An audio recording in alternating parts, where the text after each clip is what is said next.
Estimados irmãos espíritas e não espíritas, sejam bem-vindos ao nosso canal. Inscreva-se, compartilhe, avalie. Abraço a todos os irmãos do Centro de Estudos Espíritas O Canto da Paz, na cidade de Xangrande, em Pernambuco, com renovada alegria, e desde já lhes convidando a reflexionarmos sobre mais um tema da nossa amada doutrina dos Espíritos. Um bom dia para todos nós. A cristandade planetária volta-se mais uma vez para as celebrações natalinas, ainda dominadas de forte conteúdo material. Não obstante essa percepção, é fato que, internamente, as pessoas sentem-se diferentes no mês de dezembro, movidas por esse encanto que é o Natal de Jesus. Foi-nos solicitado pela direção da casa conversarmos um pouco sobre o tema Encanto do mês de dezembro e o convite à educação dos sentimentos. E, a esse propósito, manda-lhes dizer a benfeitora Glorinha. Em pleno recenseamento decretado pelo Império Romano em suas colônias do Oriente, um casal, com a mulher grávida, procurava abrigo para que a esposa do carpinteiro José pudesse dar à luz ao seu primogênito, anunciado por Isaías há mais de 400 anos. Tanto quanto hoje, Jesus ainda precisa de um lugar no coração humano para renascer no esplendor de seu amor e de sua bondade.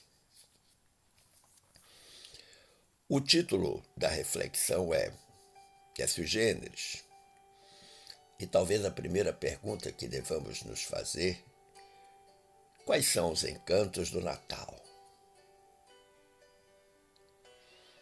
A magia do Natal reside na alegria de dar e não apenas de receber. No Natal nós vamos reunir a família, os amigos, para celebrar o laço que nos une. A luz das velas do Natal simboliza a esperança que Jesus trouxe ao mundo. O verdadeiro sentido desta época é demonstrar gratidão por tudo que temos na vida. Mas é fato que o Natal continua sendo dominado fortemente pelas questões materiais. Mas observe, meu amigo, minha amiga, que para além das confraternizações, da ceia farta e generosa, dos presentes e do amigo secreto, da roupa nova e da casa enfeitada com motivos natalinos,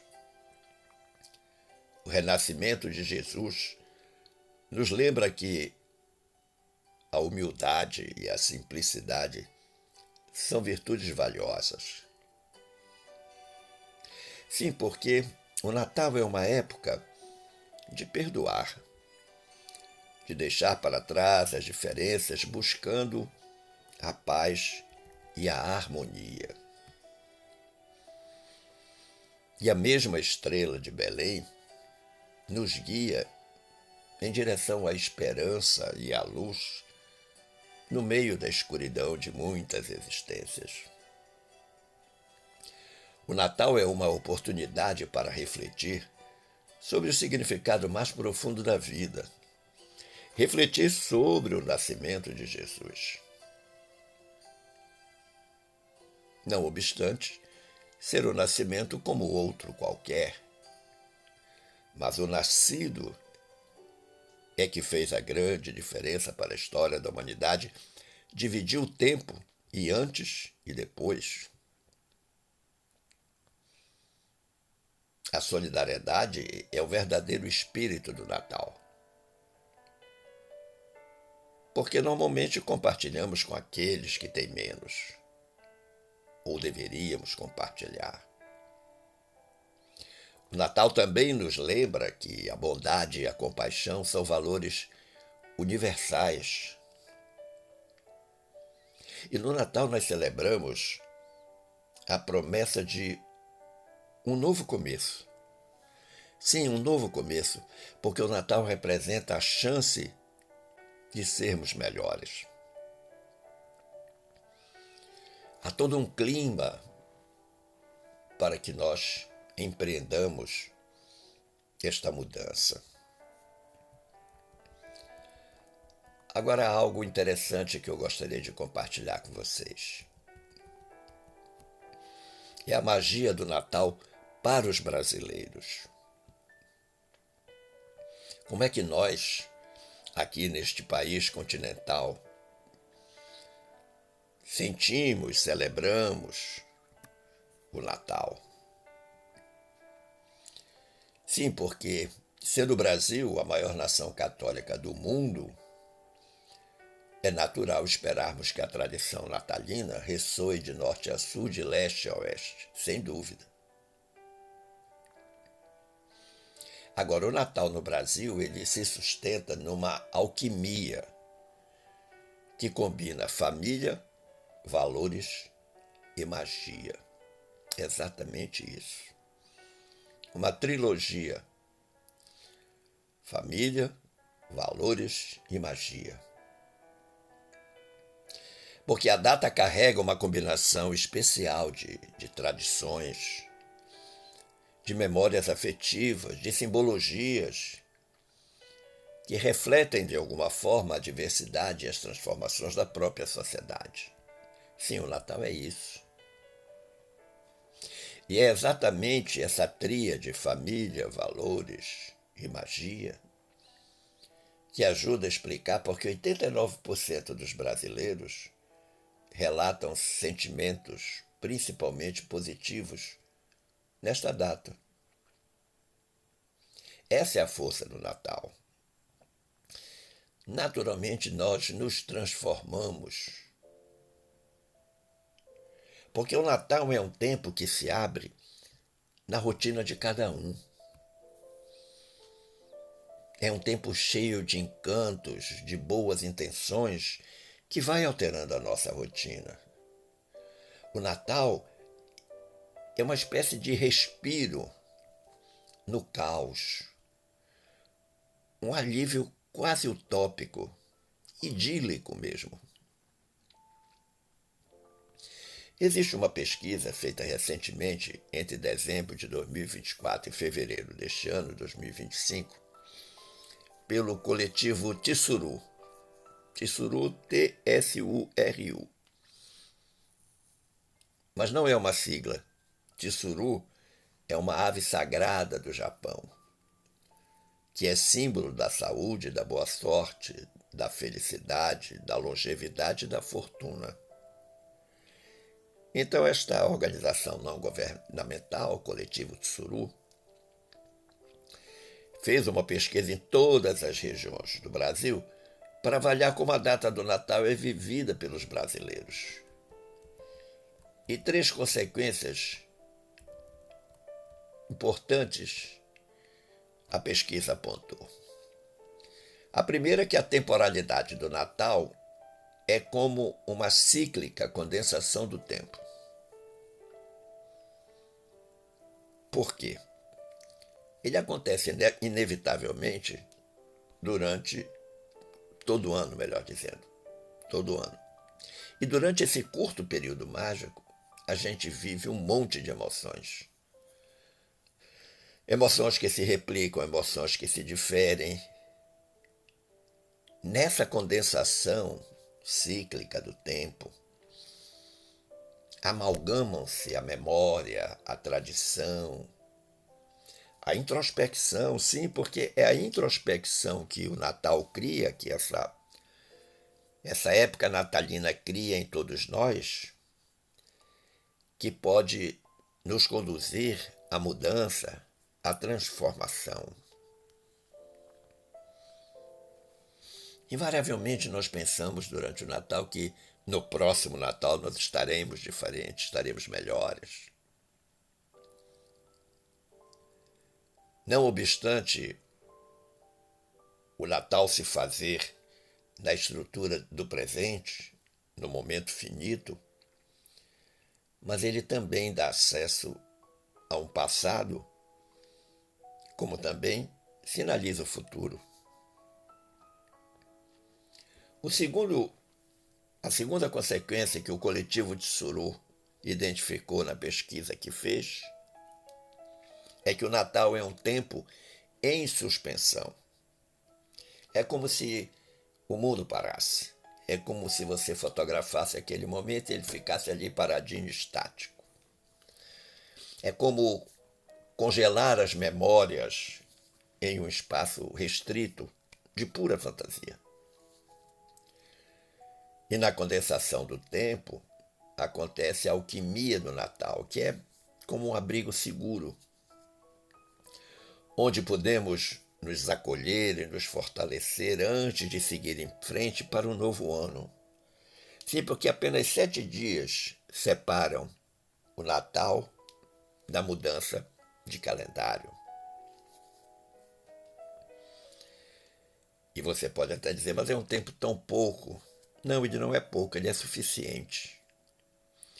Porque o Natal traz para nós o condão de uma grande revisão de todas as outras semanas que o antecederam, os meses que o antecederam, e que de alguma forma nos prepara para os próximos 365 dias que hão de chegar.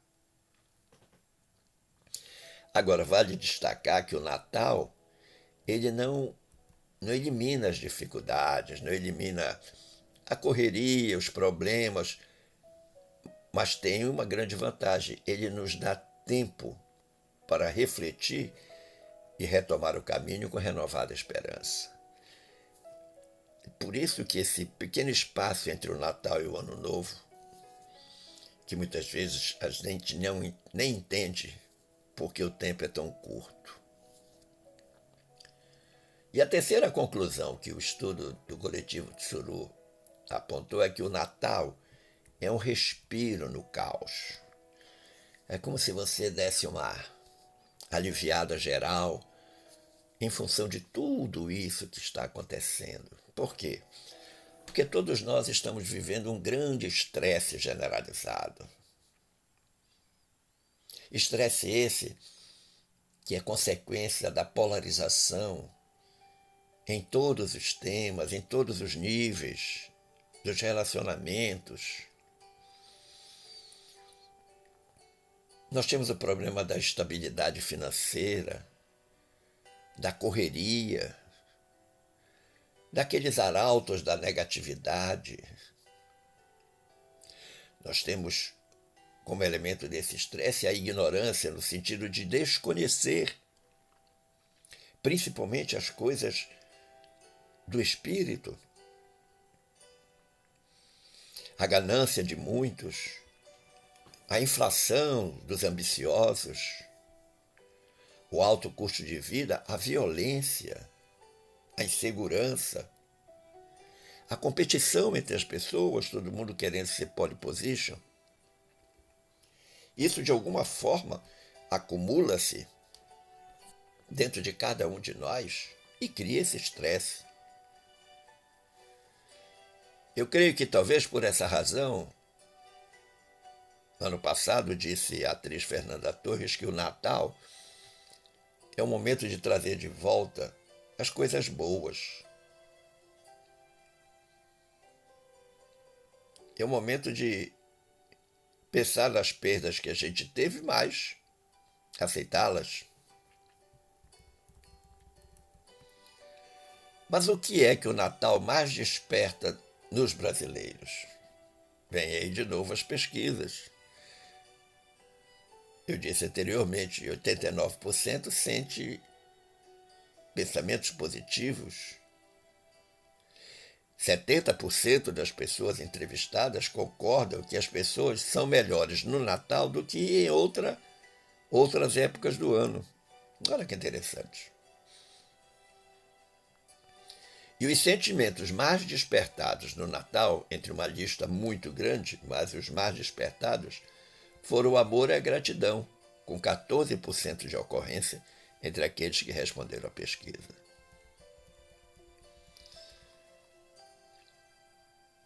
Mas nós devemos considerar também o Natal como um portal temporal e emocional. Sim, porque nós entramos em um espírito altamente influenciado por uma explosão de signos, de rituais, que se impõe no cotidiano nesta época natalina. E o Natal vai grudando na memória. Ninguém passa impune a esse período. Principalmente porque nós somos bombardeados pela propaganda das diferentes mídias.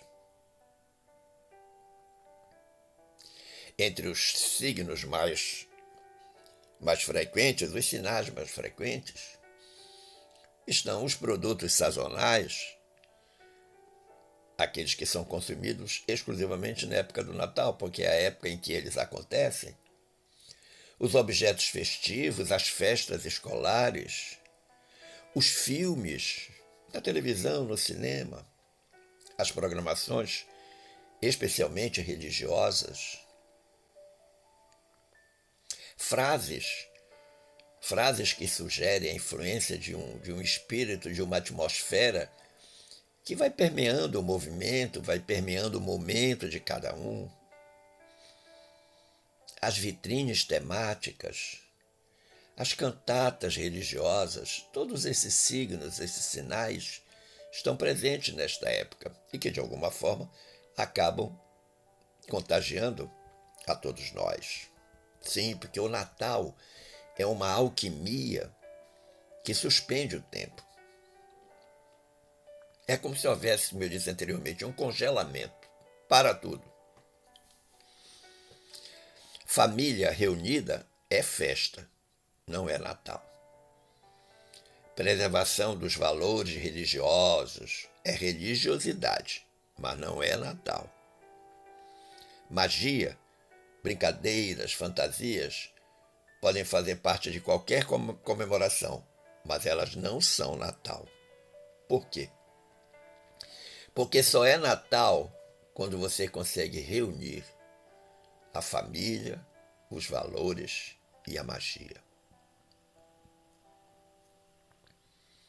Aí você pode dizer que verdadeiramente é Natal.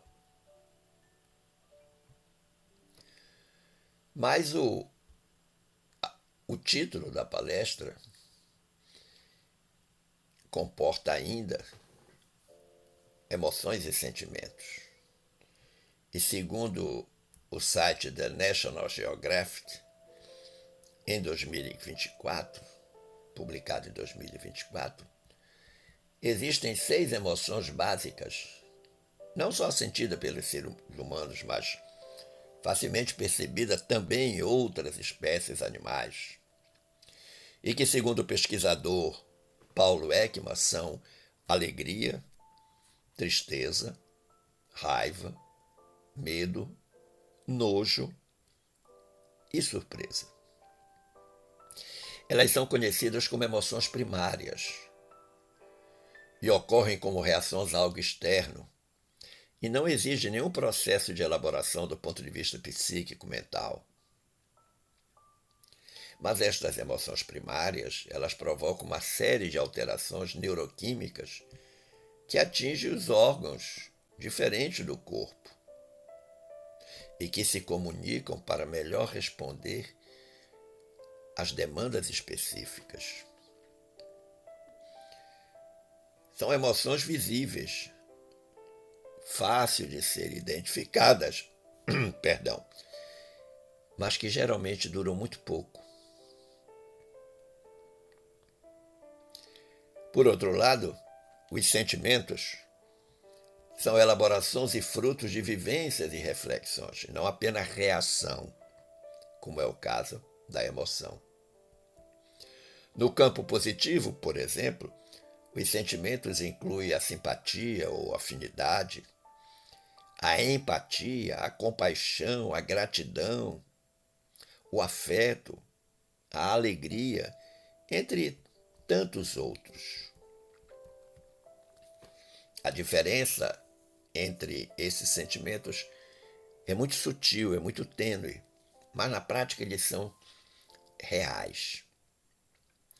Mas assim como existem sentimentos no campo positivo, existem também aqueles no campo negativo, como o ciúme, a inveja, a mágoa, o desejo de vingança, a depressão, a raiva, a hostilidade, a tristeza, o medo, entre outros tantos.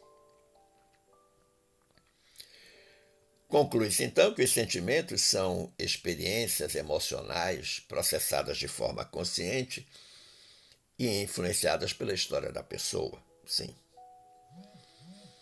Enquanto que as emoções são reações instantâneas do corpo a um determinado evento. O resultado prático é que entender essa diferença entre sentimento e emoção traz benefícios para cada um de nós. Pelo menos 2 benefícios básicos: um melhor autoconhecimento e melhores relacionamentos com as pessoas. Sim, porque os sentimentos e as emoções, eles pautam a relação entre as pessoas. Por exemplo, nas nossas relações humanas, de pessoa para pessoa, ou das pessoas com a própria natureza. Agora, nesse tempo presente, o que mais se faz necessário é o sentimento positivo da compaixão. Mesmo que tenhamos que passar pelos passos anteriores para chegarmos à ação, é dela que o planeta mais precisa neste momento. Nas relações entre as pessoas, nas relações das pessoas com a natureza. Simpatia com uma causa é talvez o primeiro passo daquilo que se convencionou chamar eu me importo com algo. Por outro lado, a empatia, que está tão valorizada na atualidade, tem o aspecto do perceber, de se solidarizar com o que o outro está sentindo. O que pode ser bom porque leva o eu me importo a uma dimensão mais aprofundada. Porém, pode trazer algum tipo de dor. E a criatura corre o risco de estancar. Você que tinha vontade de fazer algo, para e não faz. A dor, muitas vezes, se torna uma barreira ao envolvimento, à relação, e não um incentivo à solução ou mitigação de um problema ou de uma questão qualquer. Mas a compaixão é o sentimento mais elaborado desse envolvimento entre as criaturas, porque ela depende dos estágios anteriores, de se importar a ponto de fazer algo de concreto em favor daquilo que incomoda, que dói, que demanda atenção. Na escala de sentimentos que precisam ser cultivados e incentivados está o amor. Ah, o amor de verdade. Não o amor com uma imagem romântica, idealizada. Porque amar é cuidar. Amar é se envolver, celebrar conquistas, ser solidário quando necessário. Amar é não abafar o outro, e sim incentivar o seu crescimento. É respeitar a vida em todas as suas formas de ser. É se maravilhar com a natureza da qual fazemos parte e agir por sua proteção. Amor é ação. Mas não uma ação qualquer, não. Amor é uma ação responsável. Agora é fato que, diante de tudo isso que foi exposto sobre o amor, amor dá trabalho, e muito trabalho. Amor pede empenho, amor exige compromisso. Mas quando isso é conquistado, todos nós sentimos um imenso senso de realização e de propósito. Sim. Quem ama verdadeiramente sente tudo isso. Mas a reflexão comporta ainda a educação dos sentimentos. De um lado, os encantos do mês de dezembro, e do outro lado, a educação dos sentimentos. O grande Carl Gustav Jung, lá no volume 11 de sua obra The Collected Works of C.G. Jung, disse algo muito importante e que é plenamente aplicável a esta época natalina que todos estamos a viver. Jung disse assim: que eu faça o mendigo sentar-se à minha mesa, que eu perdoe aquele que me ofende e me esforce por amar, inclusive o meu inimigo, em nome de Cristo. Tudo isto, naturalmente, não deixa de ser uma grande virtude. Mas o que acontecerá se descubro, porventura, que o menor, o mais miserável de todos, o mais pobre dos mendigos, o mais insolente dos caluniadores, o meu inimigo, reside dentro de mim mesmo? Sou eu mesmo que preciso da esmola da minha bondade e que eu mesmo sou o inimigo que é necessário amar. Olha que interessante. E neste momento, então, há uma ressignificação de sentimentos de uma forma geral, que passam a ser melhor educados. Existe uma outra obra espírita, uma obra mediúnica, em que o espírito benfeitor é Hermance Dufour. Hermance Dufour foi uma das colaboradoras de Allan Kardec. E através do médium Vanderlei Oliveira, na obra Escutando os Sentimentos, ela afirma algo muito importante. Ela diz: trabalhar pelo desenvolvimento dos potenciais e das virtudes humanas. Esse objetivo sagrado da mensagem imortalista do Espiritismo no século XXI. Educar para ser, educar para conviver bem consigo, educar para ser feliz. Eis os pilares da harmonia interior e da felicidade. À luz do espírito imortal, nesse século do coração. Eu achei linda essa expressão, do coração. Porque este é o século do sentimento. Aí ela diz: a informação consola e instrui. A transformação liberta e moraliza. A informação impulsiona. A transformação descobre. Os informados pensam. Os transformados criam. A teoria impulsiona a busca de novos valores. A reeducação dos sentimentos enseja a paz interior. As diretrizes doutrinárias estimulam convenções que servem de limites disciplinadores. A renovação da sensibilidade conduz-nos ao encontro da singularidade, que permite a plenitude íntima. Inteligência, instrumento evolutivo para as conquistas de fora. Sentimento, instrumento para as conquistas evolutivas íntimas, interiores, internas.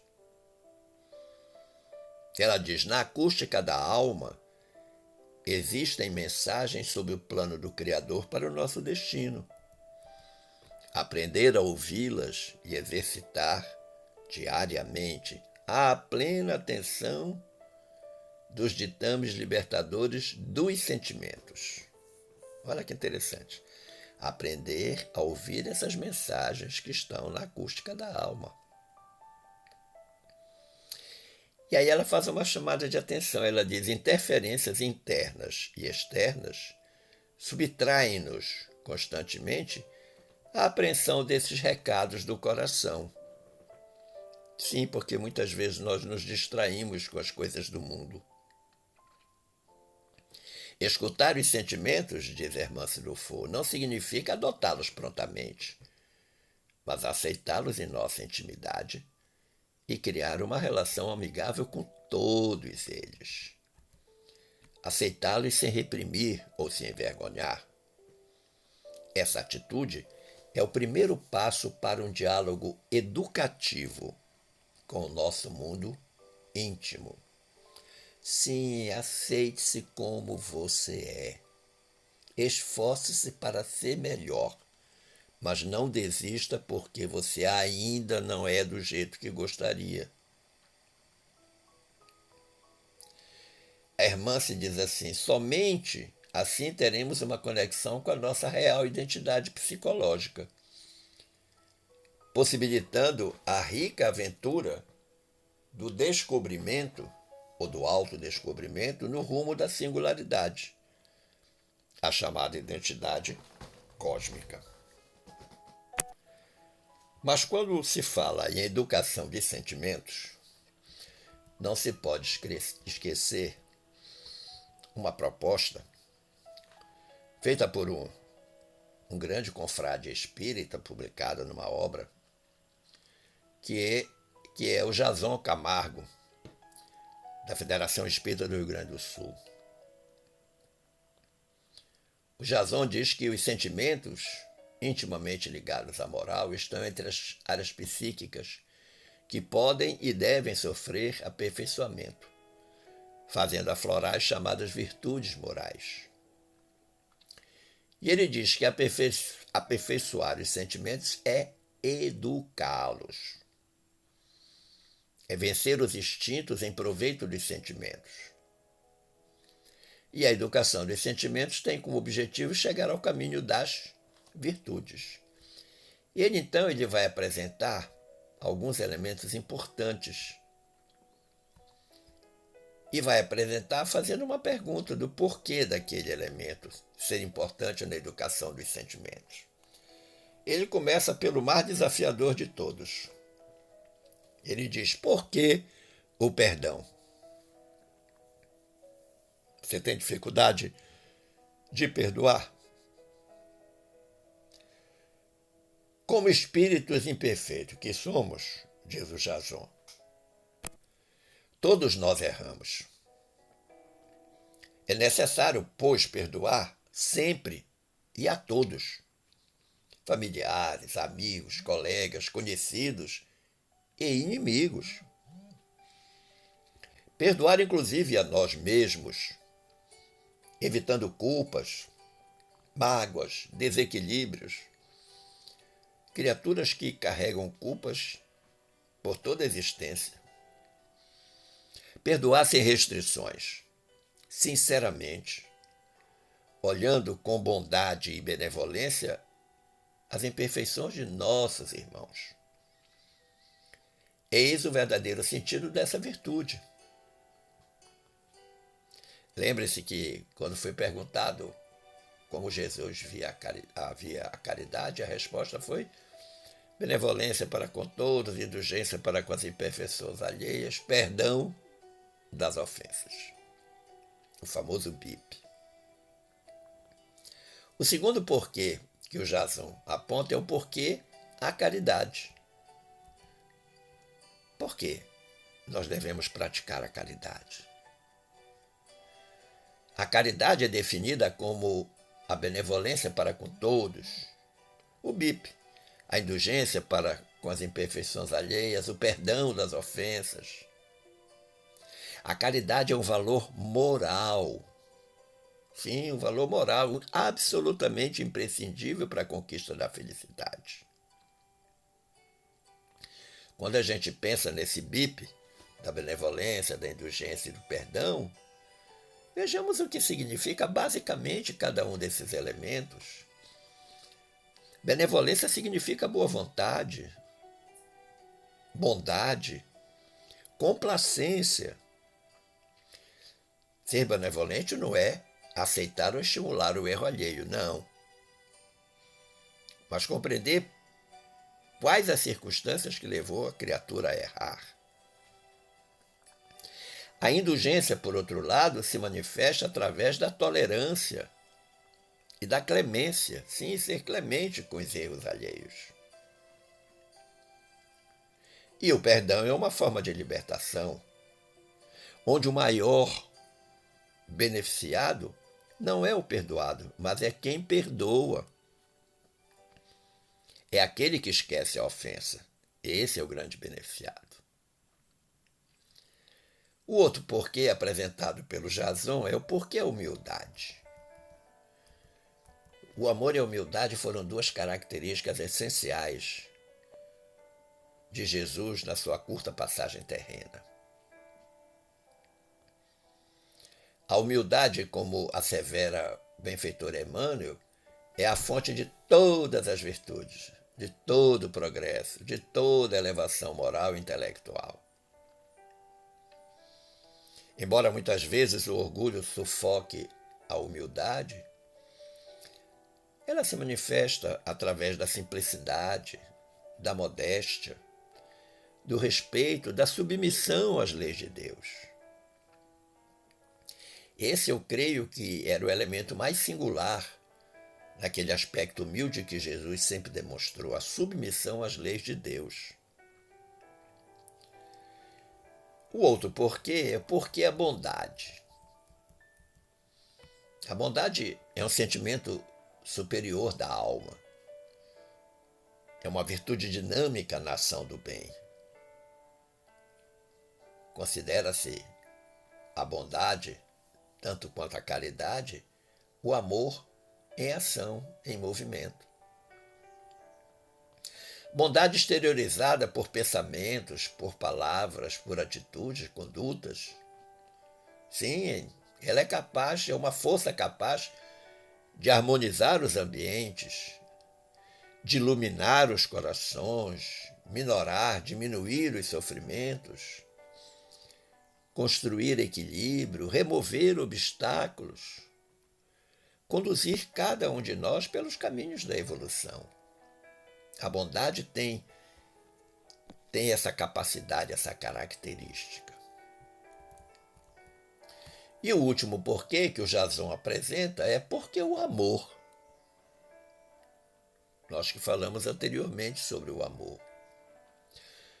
Porque o amor transforma a alma, através do pensar, do sentir, do agir no bem.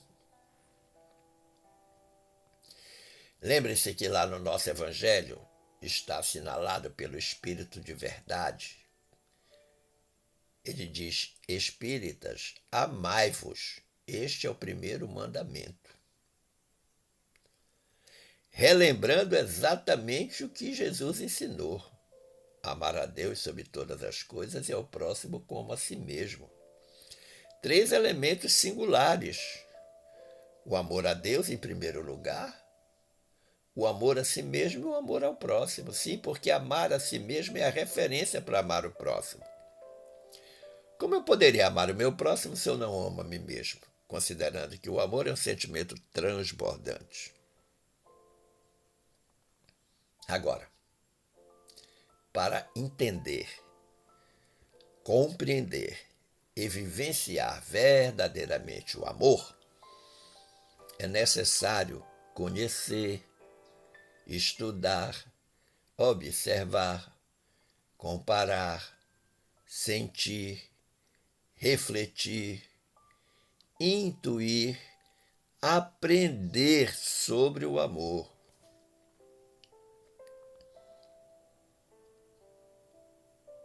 A paz interior e a felicidade, através da educação dos sentimentos, elas devem fazer parte, segundo Jason, dos nossos objetivos primordiais nesta encarnação. E evidentemente que nós vamos precisar responder esses porquês da caridade, do amor, da bondade, do perdão. Você pode perguntar naturalmente, mas como fazer isso? A opção é seguir os caminhos regidos pelas leis de Deus. Que leis são essas? São muitas leis. E que na doutrina espírita nós tivemos elas consagradas nas chamadas leis morais, que são 10. Mas veja, nós precisamos relembrar o amor, o perdão, a indulgência, a caridade, a compaixão, a humildade, a bondade. São virtudes que elevam o ser humano de um simples animal racional para a condição de espírito sublimado. Nós não podemos ficar embrutecidos nos sentimentos. Amor, perdão, indulgência, caridade, compaixão, humildade, bondade. 7 virtudes que precisam ser treinadas, estudadas, pesquisadas, desenvolvidas. Conclusivamente, meu amigo, minha amiga, quando nós pensamos no encanto do mês de dezembro e os nossos compromissos para a educação dos sentimentos, nós concluímos que o meio prático e eficaz para o homem se melhorar e resistir ao mal é o autoconhecimento. Isso é, ele se conhecer profundamente, saber quem ele é, saber quais são as suas obrigações consigo mesmo, quais são as suas obrigações com a sociedade em que ele está inserido, em que ele labora. Desde a sociedade menor, que é a célula familiar, até a sociedade maior. Agora, ele necessita estudar mais para saber de suas emoções e sentimentos, a respeito do seu psiquismo e de como realizar as transformações necessárias em sua vida. Você nunca se perguntou por que eu sou assim? Você se considera uma pessoa excessivamente fria, daquelas gélidas, geladas, que o povo diz que não tem sentimento? Se as pessoas pensam isso de você, seguramente você está dando motivo para que elas pensem isso. As suas ações, as suas palavras, as suas condutas estão revelando isso. E aí, vai fazer o quê? Você é daquelas pessoas que fica bravo por qualquer coisa? Que gosta que as pessoas façam do jeitinho que você imagina? E quando as pessoas não fazem, você fica triste, aborrecido, chateado? Seu nível de exigência para com o próximo é tão elevado quanto é com você mesmo? Educar os sentimentos é isso. E talvez o Natal seja o tempo mais propício da gente pensar nisso. Nesses 7 dias que nos separam do novo ano, a gente equacionar uma proposta de vivência com os sentimentos educados, para que o ano novo que vai chegar seja um novo ano para nós mesmos, porque entraremos nele modificados, lutando nesse grande processo de transformação pelo qual nós sublimaremos o nosso próprio espírito. Agradecendo o carinho da atenção, as boas vibrações dispensadas, eu lhe desejo um alegre Santo Natal e um 2026 cheio de muita paz, de muito amor, saúde e plenas realizações espirituais e materiais. Um forte abraço.